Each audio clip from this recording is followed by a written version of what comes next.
So we're here to present the AAAC member survey results, the sort of the first pass that we have. So I'm Stuart. I think I know most of the people that are on the call, but I'm the registrar for accreditation with the Canadian Psychological Association. I'm also a member of the board of the AAAC, and I know this this webinar in particular is a little bit overdue, but we wanted to get it out and go over some of the sort of high level results. It's probably not going to be a very long webinar today. I anticipate, well, honestly, I said that the last time and we took the full hour, but I anticipate maybe about a half hour or so. If I seem to be stumbling over my words, I was talking to Lynn and Maya before we got started today. I'm having a little bit of a camping hangover. I just got back from a few days of canoe camping in North Frontenac. So my mind has been diving off of rocks and going fishing and canoeing and not necessarily thinking about stats for the better part of a week. So we're going to jump in. So, you know, I mean, as I guess it's tradition now, we have to open with some kind of a quote. So, you know, I felt it not being super serious. So USA Today has come out with this new survey. Apparently 3 out of every 4 people make up 75% of the population. So we're going to be going through the 2018 membership survey. So this is something that was it's been in the works for a couple of years now. I know I did some work on doing some translation for this at a certain point in time. I know Frédéric Duguay, who's one of our members, did a lot of work on hosting this particular survey. And the main reason that we wanted to have it was because we have 30 plus members in the AAAC, and we tend to sit down and have these sort of yearly AGMs and these, you know, like these really nice sort of roundtable discussions. But I get the sense sometimes that we don't always know where everyone else is coming from. We might be dealing with different scales of organizations. We might be dealing with different processes. We might be dealing with different budgets and those kinds of things.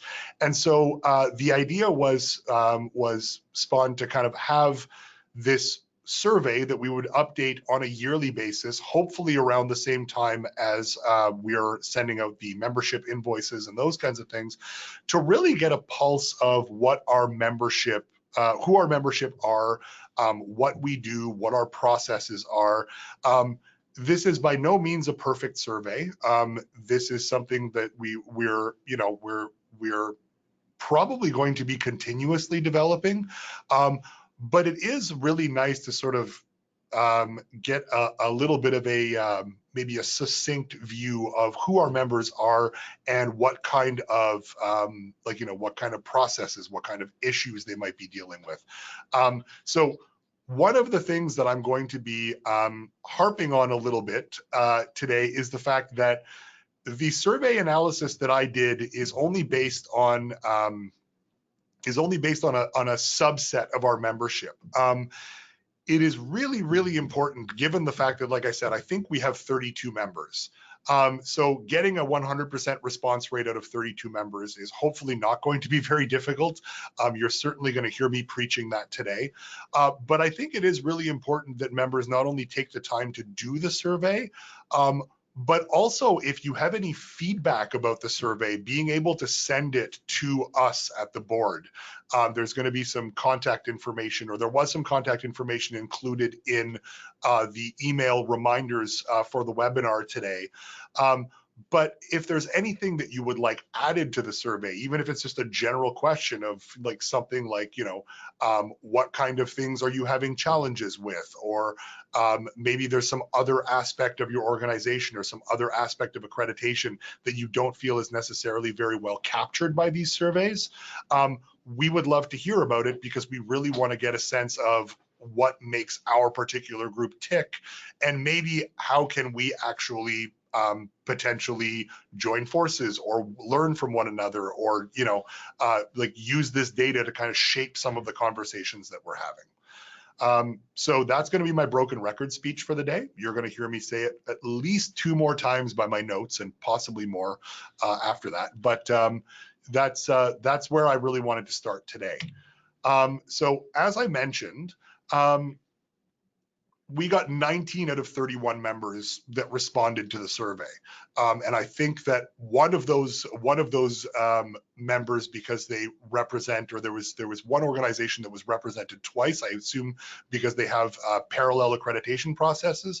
So we might even be talking about 18 out of 31 members. So it's over half, which, I mean, depending on the school of survey methodology you go through, it's not necessarily a bad thing. But given the numbers, we're really hoping to get that number up. And again, this is your opportunity to be counted. So if there is something that shows up in these survey results over the next little bit, these are obviously not exhaustive. But if there is something that shows up and we talk about, for example, everybody who answered the survey had a national scope. Well, if you have an international scope or you only have a provincial scope, you're not being captured by this data. Sorry, that click was my ring hitting the table. I'll stop talking with my hands. So if there is something that's if there's something that stands out to you, or if there's something that you feel is not reflective of your organization, again, please, the new link for the survey is out. Take the time. It does not take that long to fill out, and it's really important. I mentioned at the end, but I'm going to say it right now, one of the things that the board has discussed and that I think we have agreed to is that I'm going to be presenting the survey results at the AGM, the in-person AGM, and we're going to be making those results publicly available. Lynn is nodding to me, so that means I did not. My camping brain is slowly washing away like waves on a lake. Yeah, so I'm going to be presenting that at next year's AGM as well, and it's going to be a little bit more fulsome than the presentation that we have today. So of those 19, I mean, we talk about accreditation, and I know that I come from a relatively small accreditation shop, but man, talk about small but mighty. The 19 respondents, if you take an aggregate, we accredited a total of 1,175 programs nationally and 19 programs outside of Canada, and initially accredited over 140 programs in the past year. So I mentioned that we only have 32-ish members. But those 32 members are doing a lot of work, and they're representing a very, very large population of training programs. So anything that we can learn from each other and anything that we can put together is definitely something that would, I think, be a benefit to all of us. One of the things that we noticed was that it is a very Ontario-centric survey so far. So 17 out of 19 had their head offices based in Ontario. I know that some people work not necessarily where their head offices are, but we only had one person from Nova Scotia and one person from Quebec also represented. So if you come from some of the places that aren't Ontario, Nova Scotia, or Quebec, and you would like to be counted and you would like to bring that particular training landscape to the fore, that would probably be important for us to know. We were missing one response, but I mentioned before that most of us have a national scope of accreditation. Now, I did find this funny though, because we had a national scope, but at least a couple of organizations also had some international accreditation processes. And so from the survey, it wasn't necessarily clear whether that was a group that that did both national and international, but did it with, separate arms or not. So that might be something that we want to clarify for future surveys. I'm thinking specifically, I know Joni Kazan also does some international accreditation, but they were listed as a national accreditor. And so I don't mean to put Joni on the spot, but that was something that I noticed. And so there may already be some ways that we can kind of refine the survey a little bit. A lot of, well, I say a lot, there was a relatively with these small numbers, even split between funders. A lot of people get their funding directly from education programs. That would also count us, usually through things like annual fees, application fees. About a third of the group did also charge site visit fees, but a lot of accreditors also seem to get their funding from regulatory bodies. And so I thought it was interesting to consider, what that might mean in terms of the focus of accreditation. And it might be something that we bring up as a topic for conversation in the future, is if we're looking at programs that are primarily funded by education programs, are they more of a self-governing or self-regulating profession, in the sense that the, or maybe self-accrediting might be the correct way to put it, versus places that are more, or organizations that are more integrated with their regulatory bodies, which might be people that have a more direct path to licensure or something along those lines. About half of our people work part-time. So most of us, and I count myself in that, have sort of part-time accreditation staff. FTEs range from 0.2, so some people do a day a week of accreditation, and others are up to 6 FTEs, so 6 full-time people handling the accreditation portfolios. Also, annual budgets. We have annual budgets from about $50,000 a year to about $10 million a year. And so we are definitely looking at much different scopes, or much different sizes in terms of these like the organizations that we're talking about. But that doesn't mean that we can't learn something from each other. With respect to governance structures, most of the respondents, so 12 out of 19, had accreditation decision-making bodies that were kind of arm's length groups that were separated from their boards of directors. So that, again, I count myself in this. So in our case, the CPA has an arm's length accreditation panel, they call it. And the accreditation panel reports to the board, in the sense that the board is the group that approves the standards and those kinds of things, approves policy, is ultimately responsible for appointing people to the panel, but they don't necessarily have any direct input over the panel's day-to-day activities. And reading through the responses, I think a number of groups are similar to that. However, with respect to accreditation decisions, 2 associations that responded had independent accrediting bodies completely, where their governance and their accreditation decisions are all made by the same group, and there's no board of directors that's sort of a level above that.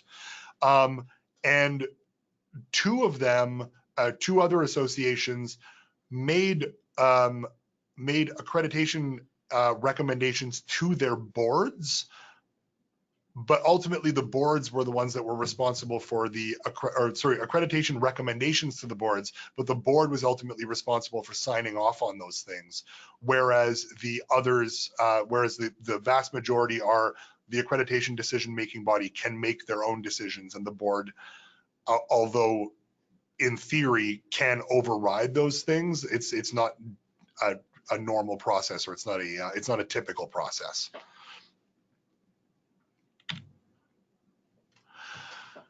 So I looked at the degree types and the career paths for accredited programs. So the vast majority of members accredit more than one level of education. So master's, bachelor's, and diploma programs were the top group. They were over half of the respondents, or about half of the respondents. And 5 respondents also accredit some form of doctoral program. So this includes JDs, DDS, PhDs, those kinds of things. And the vast majority of us are also primarily focused on public universities and or public colleges. So we understand that in Canada in particular, this might just be a product of the landscape, but in Canada in particular, the public system tends to be the predominant system. But there were still a number of groups that also worked with either freestanding single-purpose institutions, so schools of blank, private universities, private colleges, and in some cases, and again, I count myself here, we also talk about accrediting specific subsections of programs. So the CPA, for example, accredits internship programs that are linked to the doctoral programs, but they're usually accredited within health service provider organizations, so hospitals, counseling centers, those kinds of things. And so the reach is a little bit different in that sense. We do also accredit the training programs, but we also accredit the internship sites. And that's something that's something that also happens in the US with APA, and they actually also accredit postdoc training as well. And so there's a few little differences here, but the vast majority of us work within public institutions, public universities, and public colleges. Also, most either lead to licensure or certification, and in some cases, certification and licensure.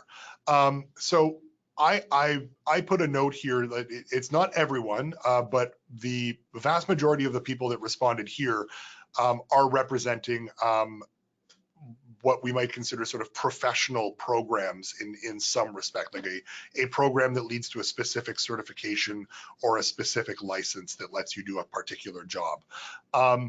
There are some places that may not be licensed. There may not be a license for them, or it may be more of a self-regulating profession. But a lot of us do work within the license or regulatory sphere. Which might speak to the need for, we talked before about this idea that regulators fund a lot of the respondents. I'm not going to say a lot of our members. I have to keep switching that in my brain. So of the people that responded to the survey, a lot of people got at least some of their funding from regulators. And so this begs the question, is this something that could potentially be more of a formal relationship? I know that my organization has explored that in the past and felt that because accreditation is not just training towards licensure, but it's also training towards sort of what we would consider the ideal of the profession, that we want to stay relatively separate from regulation, even though we have to take our cues from it. But I don't know if that's a conversation that's happening with all of our members, and maybe that's something that might be worth discussing at some point, is this integration. I also want to mention, because I'm getting about, I'm a little over halfway already, and we're about 20 minutes in. So maybe I will keep my promise about keeping this to about a half hour. But if there are any questions at any point in time, I know Maya's watching the hands up. And so if there is anyone that wants to stop me, or if anything that I'm talking about is unclear, please feel free to interrupt me. And if I don't see any hands, then I'll just keep talking. So the accreditation decision-making bodies of the respondents, most of them include educators, practitioners. A lot of them actually include regulators and members of the public, and that was something that I felt was kind of interesting, because that doesn't happen very often in my area. As a matter of fact, the group that I work with recently voted against having regulators attend our meetings, because we felt it would be a conflict because we have variable terms of accreditation. It would be a conflict to have the regulators see, well, this particular program got a shorter term than that program, so maybe we might need to look at that program more closely when we're licensing students that are coming out of those programs. So that's a discussion that we had, but it's certainly something that, it kind of begs the question, does having regulators on an accreditation decision-making body, is it helpful? Does having public members on is having public members on there helpful? there seems to be this sort of zeroing in. Most people who are appointed or elected to an accreditation decision-making body have about a 3-year term. Sometimes they're allowed 2 or 3 consecutive terms. I found one, and I didn't know if it was a typo, but there was one body that said that that they were allowed 9-year terms and 3 consecutive terms, which, if I did my math right, means that somebody could be on an accreditation decision-making body for 27 years. And that seems like, like those are some dedicated accreditation decision makers. But that seems to be the norm, is that sort of 3-year mark seems to be about common. So again, something that, despite the fact that we're all across different areas, that we have we have a lot of these similarities. We usually have 1 to 2 face-to-face meetings per year. That was fairly typical across most of the respondents, and a corresponding number of virtual meetings. I know that for our organization, we typically have 2 face-to-face meetings per year, and then we have sort of a business meeting where there's no actual accreditation decision-making being done, but there's other sort of business items that need to be addressed. One of the things that I was actually curious about when I looked at that, because some of the respondents hold exclusively virtual meetings, and they do it up to 8 times per year, and that begged the question. I know that the group that I work with, for example, are very they're very accessible, even when even between meetings. Like, we usually have a little bit of a lag between late April, early May, and late October, early November, which is our 2 face-to-face meetings. If there's something that needs to be addressed, I can just email all of them. And I wonder, is that something that's common with, like with other groups? Are the accreditation decision makers, only available during meeting times and otherwise don't bother me? Or are they available between those times? Can you have informal conversations with them? Is that something that we might discuss facilitating as a group? Is there a best way of doing that? So other questions that have come up as I was reading through this data. One of the things, and I'm going to talk about appeals in a second, but most members have an external process for handling appeals. Appeals are typically selected by the association's board of directors when there is one, or when they're involved. But it was surprising to me how many how many groups had a set appeals body versus others that actually, my organization, for example, I don't think we've had an appeal in, at least in my tenure, which is the last four years now. And so the appeals body is really just an ad hoc body that's created by the board of directors when an issue arises. But I think that a lot of our accreditation processes are designed to sort of minimize the potential for appeals. And so I wonder whether the groups that have these sort of standing appeals bodies, are you dealing with a lot more appeals, or are you dealing with many more programs, that this is just something that has to be there? Another thing that I found interesting was that most places don't allow for any other information to be introduced when appeals are actually made. So new information is not allowed. They have to go with what's been presented up until that point. So there's no chance for programs or accreditors or those kinds of things to add their 2 cents. All of that being said, there have literally only been, the 19 respondents that we had only reported 2 appeals in the past 5 years. One was upheld, the other was overturned. That's it. Everybody else is zeros. And so, again, it all seems that we're doing a very good job, but the structure of the appeals bodies appears to be different. These may be bylaw differences, these may be just procedural differences, but it was still interesting to see. And you can see the graph here that talks about what appeals bodies can actually do. So this graph is a little noisy, so I'm gonna walk people through it. So this was the This was the maximum and minimum accreditation terms that can be awarded by respondent, so to speak. So you'll notice there's a number of the respondent numbers at the bottom that are circled in. I don't know if I can get my mouse over here if everybody can see that. They're circled in green here. So 8 of the respondents have what we call what I called fixed terms, which means that if you're accredited, you get a fixed term, 5 years, 6 years, 7 years, 1 year, and that's the only term that you can get. So you get that, if you meet the threshold, you get 5 years, and then after those 5 years, you have to reapply. The other 11 have variable terms, and they range from 1 to 8 years, depending on presumably like similar criterion to ours, although it's not super clear from the survey data, but you know, the closer a program is to sort of meeting all of the accreditation standards, the longer their term is. And so again, this might be an interesting question to explore at some point, is what are the benefits of fixed terms versus variable terms? I know that everyone, well, pretty much everyone requires some sort of annual report submission or some sort of ongoing communication between formal reviews and site visits and those kinds of things. But is there a benefit to just having a fixed term?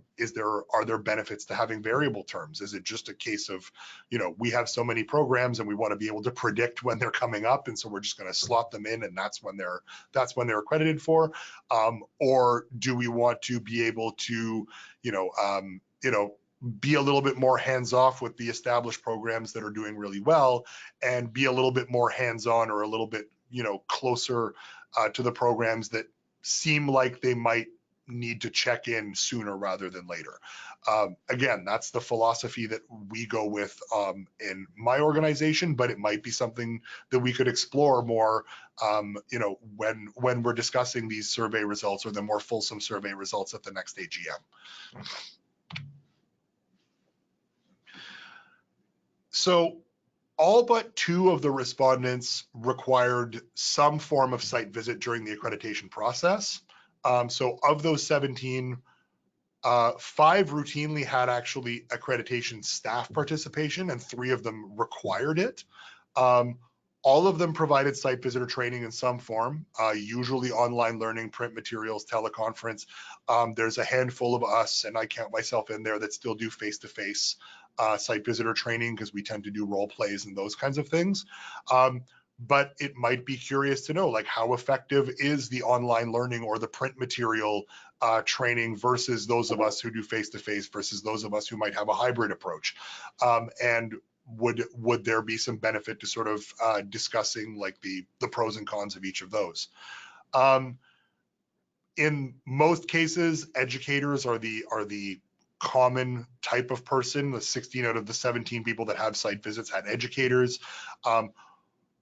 One of the things that wasn't very surprising to me, and it's something that our organization adopted not that long ago, is that 15 out of the 17 that have site visits, the accreditors pay the site visitors directly. So whether that's paying for expenses or honoraria or both, that money comes from the accreditor. And I know that for us, for example, that was to really sort of, it was to kind of break the break the link between the program that was getting accredited and the site visitors that were coming in.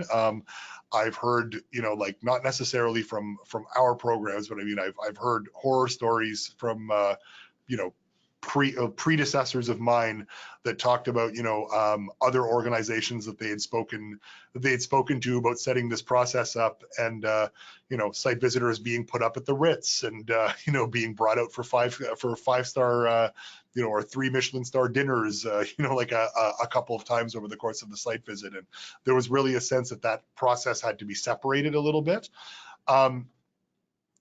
And obviously most of us, pay for travel expenses and those kinds of things. And in some cases they get up to a $750 honorarium for team leads, slightly less for other auditors or site visitors.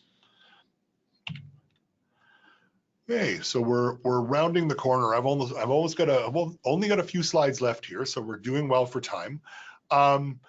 So with respect to the site visit report, again, there was a lot of congruence here. The site visit report is typically the responsibility of the chair. That was most programs. The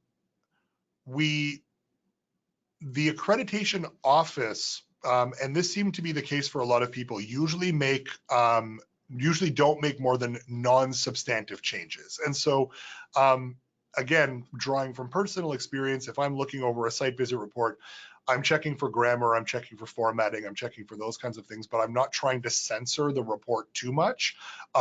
What I do tend to watch out for, and this is kind of, leads into the next point, was that one of the processes that seemed to be pretty common was that the site visitors were not allowed to make actual recommendations to the program. For a few programs or for a few organizations, they were allowed, and I'd be very curious once we have more fulsome data to see how many more allow that and how many more actually allow the site visitors to sit down with the program and say, we recommend X, Y, and Z. In my organization, it is very separate. I tend to have the site visit team, they're really just the eyes and ears of our accreditation panel, because the accreditation panel is ultimately the one making all of the decisions. And so I actually was curious about what the integration between site visit teams making recommendations and then how those recommendations either flowed up to the decision-making body, and what would happen if there's actually a disconnect there, like if the decision-making body doesn't agree with a recommendation that a site visit team makes. So again, these are differences in process, but it could open up some space for conversation from one side or the other. And again, about half, so 9 out of 19 of the programs, allowed the program that's being audited or visited to review the site visit report after it's been submitted. So it's not this black box that, it's, the site visitors show up and they take a bunch of secret notes and then they run away. In a lot of cases, at least with us, the site visit report is submitted to the program and the program is allowed to respond to it. And both of those documents are weighed by our decision-making body. And so again, what do those differences mean in terms of process? And is there potentially a quote unquote better way of doing things? So I'm just going to close out, only a couple more minutes here, with the international ties and sort of some other interesting facts. Again, most of the respondents indicated their scope was national. Almost half, and my apologies, there's a typo there, that should be 8 out of 19, had some type of agreement or recognition or both with other bodies from other countries, and in some cases actually directly accredited programs in other countries. And so I'm very curious to know, like, is that is that a separate arm that accredits these international programs, or are we talking about, are we talking about your scope is primarily national, but you have a couple of these other things, or are these just bilateral agreements? So again, particularly in this era where, I know that my organization in particular is having a little bit of a difficult time with some students trying to cross the border to do internship training with organizations that are in our case, it's in the US. So crossing the border to do internship training in the US is becoming increasingly difficult because there are visa issues attached to that.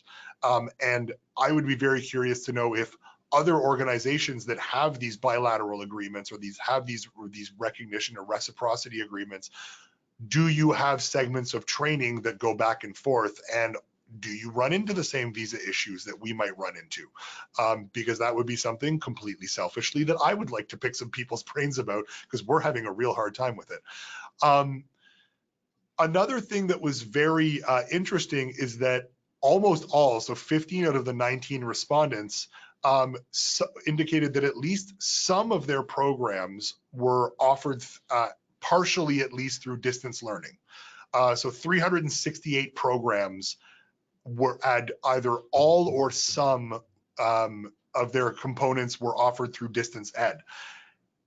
And that raises like, at least to like, you know, to me in particular, because face-to-face learning is something that's very it's written into our accreditation standards. What are the implications for moving to entirely online courses? You know, what kind of quality controls do you have to consider when you're dealing with distance ed versus when you're dealing with face-to-face learning? For those people who accredit entirely online programs, do you have site visits? What do those look like? Are they you know, are they formal? Are they maybe like, is it less formal? Is it more of a documentation review? These are the kinds of things that would be that, I mean, as we move more towards open classroom and, you know, like, and massive online learning environments, or massive like, you know, like large user online learning environments, what are we going to be looking to with respect to things like faculty and students, and like faculty student ratios, and, you know, facilities and all of these things, accessibility, etc. How does that look from an accreditation standard perspective? Finally, and this is the last point that I'm going to make, 5 of our respondents also identified that there were different processes for new programs or candidate programs or provisional accreditation. And again, completely selfishly, this is something that my organization has struggled with for a little while, and I'm very curious to know how seamless that integration is, and what are the potential pitfalls, or what are the potential issues that you've run into with having these candidate programs, or these temporary or provisional accreditation statuses that maybe other organizations haven't run into, or that are beneficial to having. I think that's pretty much it for that. So there we go. So 39 minutes or so. So just before we go, and before I open it up to questions, and I mentioned that I was going to do this 3 times, so this is the 3rd time. So this is 19 of our 30 to 32 members or so. This survey was not completely representative, and I would really like it, and I know I speak for the board on this one, we would really like this to be much more fulsome and much more representative at you know, at the next go around. So we want your voices to be heard. If you haven't gotten a link to the survey, please email the board through Megram, and they will get you a link to the most recent survey. I again promise that I'm going to be presenting a more fulsome breakdown. I'm taking suggestions. If there's things that people want to hear more about, I'm happy to go question by question and have a bunch of pretty colorful graphs if people would like me to. But I will go through this question by question if people are interested. But in order to do that, I would like it to be representative of all of our membership. And so if you haven't already done so, please take the time to do the 2019 survey. It doesn't take that long. I think when I went through it and I had to go digging around for a couple of data points, it maybe took me an hour to finish. And I know an hour is a long time, all other things being equal, but it's not that long if you can manage to plod through it, you know, over a cup of coffee or something like that on a lazy Sunday if you don't want to do it during work hours. But we really, really want everyone to be heard so that we can shape some of the future conversations that we have around some of the similarities and differences in data. On top of that, if there are other things that people would like added to the survey, or if there are questions that you think should be explored more fully, please also let us know that. Send those suggestions. We can see if we can work them into the 2020 or beyond versions of this survey, because ultimately the point of this survey is to be useful to the membership at large. It's a really nice tool for the board of directors to have, but it's ultimately there to serve you. And so we really would like everyone's input on this to make this as good as it possibly can be.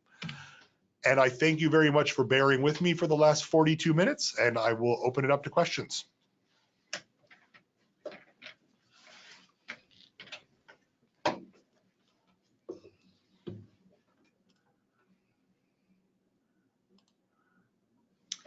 Monica has a question. You're unmuted. Hi there. Thank you for the presentation. I just wanted to know, because I'm new to the AAAC and attending these webinars, what is the best method to answer some of the questions you proposed throughout the presentation?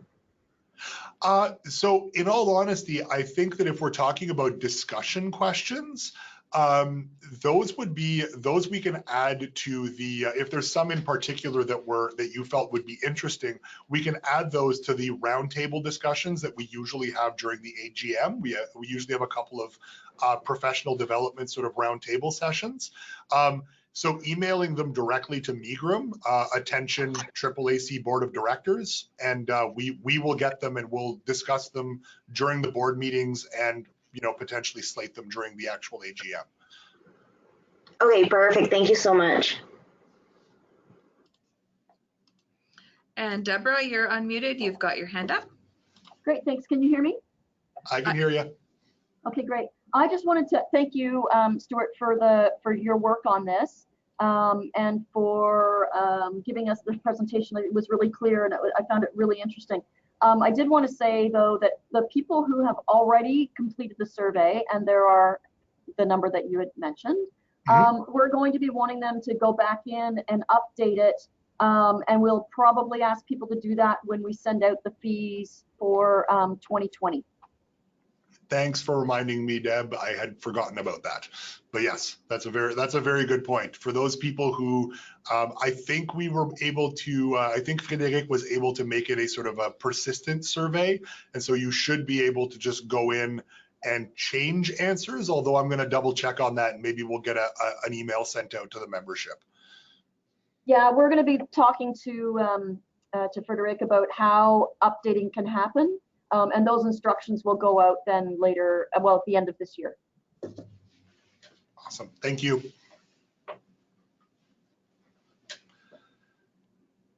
Any other questions?